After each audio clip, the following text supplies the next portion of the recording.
சம்பவம் நடந்த சுமார் 1 மணி நேரத்திற்குள்ளேயே கையும் களவுமாக கைது செய்யப்பட்ட ஆசாமி.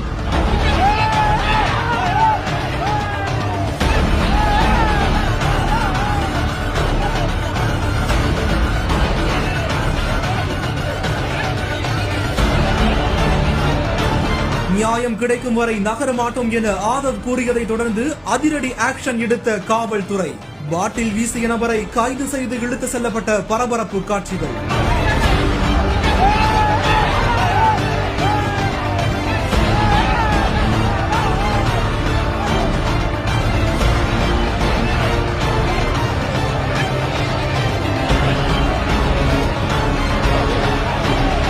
சென்னை வில்லிவாக்கம் தொகுதியில் தமிழக வெற்றி கழகம் சார்பில் பொதுக்கூட்டம் நடந்து கொண்டிருந்த போது அருகில் இருந்த அடுக்குமாடியில் இருந்து மர்ம நபர்கள் பெண்கள் அமர்ந்திருந்த கூட்டத்தை நோக்கி கண்ணாடி பாட்டில்களை வீசியதுல ஒரு பெண்மணி காயமடைந்து மருத்துவமனைக்கு அனுப்பி வைக்கப்பட்டிருந்தாங்க. இந்த நிலையில தான் மறைந்திருந்து தாக்கிய மர்ம நபர்களை உடனடியாக கைது செய்ய வேண்டும் என்று கூறி நியாயம் கிடைக்கும் வரை இடத்தை விட்டு நகர மாட்டோம் என ஆதவ் அர்ஜுனா மேடையிலேயே கொந்தளித்து பேசியிருந்தார். அந்த வகையில தான் ஆதவ் அர்ஜுனாவின் கோரிக்கைக்கு உடனடி நடவடிக்கை எடுக்கும் விதமா காவல்துறையினர் விரைந்து செயல்பட்டு அந்த மர்ம நபரை கூட்டம் முடிவதற்குள்ளேயே கைது செய்து இழுத்து சென்றிருக்கிறாங்க. தற்போது இந்த ஒரு காட்சிகள் சமூக வலைதளங்கள்ல வெளியாகி வைரல் ஆகிட்டு வருது.